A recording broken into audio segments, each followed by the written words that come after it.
உங்கள் வீட்டை தேடி முருகனின் வேல் வர வேண்டுமா? இதை மட்டும் செய்தால் போதும். வேல் வழிபாடு என்பது மிகவும் சக்தி வாய்ந்த வழிபாடாகும். வேல் என்பது ஞானத்தின் அடையாளமாகும். முருகனின் வடிவமாக இருப்பது வேல். முருகனை மனதார நம்பி வழிபடும் பக்தர்களுக்கு வேல் எப்போதும் துணையாக இருக்கும்.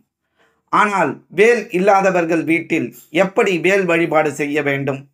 முருகனின் வேல் நம்முடைய வீடு தேடி வருவதற்கு என்ன செய்ய வேண்டும் என்பதனை இந்த ஆன்மீக பதிவினில் நாம் அறிந்து கொள்வோம். முருகப்பெருமான் மிக எளிமையாக அருள் தரக்கூடிய தெய்வம். வேல் வழிபாடு என்பது முருகனின் அருளை மிக வேகமாக பெற்றுத்தரக்கூடியதாகும். முருகனின் அருளை பெறுவதற்கும் வேல் நம்முடைய வீட்டிற்கு வருவதற்கும் நாம் எளிய வழிபாட்டினை தினமும் செய்து வந்தாலே போதும். முருகப்பெருமானும் அவரது திருக்கை வேலும் ஒன்றுதான் என்பார்கள். வேலை வணங்கினாலே வேலனின் அருள் கிடைத்துவிடும் என ஆன்மீக பெரியவர்கள் சொல்வதுண்டு. முருக வழிபாட்டில் வேல் வழிபாட்டிற்கு தனிச்சிறப்பு உண்டு.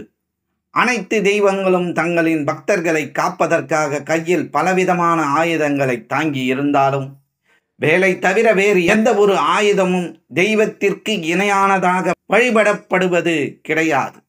அதற்கு காரணம் முருகப்பெருமானை வணங்கும் பக்தர்களுக்கு ஏதாவது ஒரு துன்பம், ஆபத்து என்றால் அவர்களை காக்க முருகப்பெருமான் வருவதற்கு முன் வேல் வந்து அரணாக இருந்து அவர்களை காக்கும் என்பது நம்பிக்கை.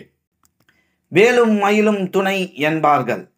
அப்படி பக்தர்களுக்கு துணையாக இருந்து முருகப்பெருமானின் அருளை பெற உதவும் வேலை வீட்டில் வைத்து வழிபடலாமா என்ற சந்தேகம் பலருக்கும் உள்ளது. தாராளமாக வழிபடலாம். சமீப காலமாக வேல் வழிபாடு என்பது நாளுக்கு நாள் அதிகரித்து வருகிறது. பலரும் தங்களின் வீடுகளில் மட்டுமின்றி வாகனங்கள், பர்ஸ் ஆகியவற்றிலும் வைத்துள்ளனர். முருகப்பெருமானின் கையில் இருக்கும் வேலானது சிவபெருமான் தனது அதீத சக்தியால் உருவாக்கி அன்னை பராசக்தியிடம் கொடுத்து அவளும் அதில் தன்னுடைய சக்திகளையும் இணைத்து முருகப்பெருமானிடம் வழங்கியது. அதனால் வேலை வணங்கினால் சிவன், பார்வதி, முருகன் மூவரையும் வணங்கிய பலனை கொடுக்கக்கூடியதாகும். வீட்டில் தெய்வங்களின் சிலைகளை வைத்து வழிபடுவதற்கு எப்படி தனியாக முறை உள்ளதோ அதேபோல் வீட்டில் வேல் வைத்து வழிபடுவதற்கும் சில முறைகள் உள்ளது. வேல் வைத்து வழிபட நினைப்பவர்கள் உள்ளங்கை அளவு உயரம் கொண்ட வேலை மட்டுமே வீட்டில் வைத்து வழிபட வேண்டும். இந்த வேலானது தங்கம், வெள்ளி, செம்பு ஆகிய உலோகங்களால் ஆனதாக மட்டுமே இருக்க வேண்டும். வீட்டில் வழிபடுவதற்கு வேல் வாங்க போகின்றீர்கள் என்றால் நல்ல நாள் பார்த்து வாங்க வேண்டும். கிருத்திகை, பரணி, பூசம், மிருகசீரிஷம், புனர்பூசம், பூரட்டாதி ஆகிய நட்சத்திரங்கள், பஞ்சமி, சஷ்டி, தசமி, அஷ்டமி, அமாவாசை ஆகிய தினங்களில் வேல் வாங்குவது சிறப்பு. வேல் வழிபாடு துவங்கும் முறை: புதிதாக வேல் வாங்கியவுடன் அதை சுத்தமான தண்ணீரில் அல்லது தீர்த்தம், பன்னீர், பால், சந்தனம் ஆகியவற்றால் அபிஷேகம் செய்ய வேண்டும். பிறகு அதற்கு சந்தன குங்குமம் பொட்டு வைத்து பூக்கள் தூவி அர்ச்சனை செய்ய வேண்டும். பிறகு ஒரு தட்டில் சுத்தமான விபூதியை கொட்டி அதற்குள்ளாக வேலை ஒரு நாள் முழுவதும் வைக்க வேண்டும். அதற்கு பிறகே ஒரு கிண்ணத்தில் விபூதி வைத்து அதில் நிறுத்தி வைத்து தினமும் விளக்கேற்றி தீப தூப ஆராதனை காட்டி வழிபட வேண்டும். தினமும் முடியாவிட்டாலும் செவ்வாய்க்கிழமை, சஷ்டி, கிருத்திகை ஆகிய நாட்களில் மட்டுமாவது அபிஷேகம் செய்து வழிபட வேண்டும். வேலுக்கு முன் அமர்ந்து வேல்மாறல் படிப்பது மிக மிக விசேஷமானதாகும்.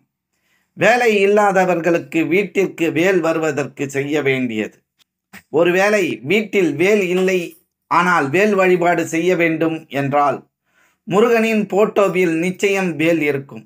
அதற்கு சந்தன குங்குமம் பொட்டு வைத்து வழிபடலாம்.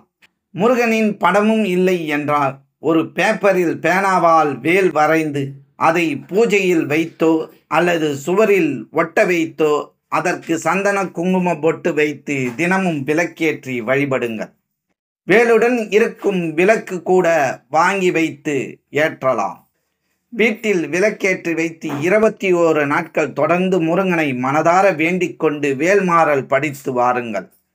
அந்த 21 நாட்கள் நிறைவடைவதற்குள் ஏதாவது ஒரு வழியில் உங்கள் வீட்டை தேடி வேல் வரும். இது நிச்சயம். மற்றும் ஒரு ஆன்மீக பதிவில் நாம் அனைவரும் சந்திக்கும் வரை உங்களிடமிருந்து நன்றியும் வணக்கத்தையும் கூறி விடைபெற்றுக் கொள்வது ஸ்ரீ ஞானவாசல் ஸ்ரீனிவாசன். நன்றி, வணக்கம். எங்களுடைய பதிவு உங்களுக்கு பிடித்திருந்தால் லைக் பண்ணுங்க, ஷேர் பண்ணுங்க.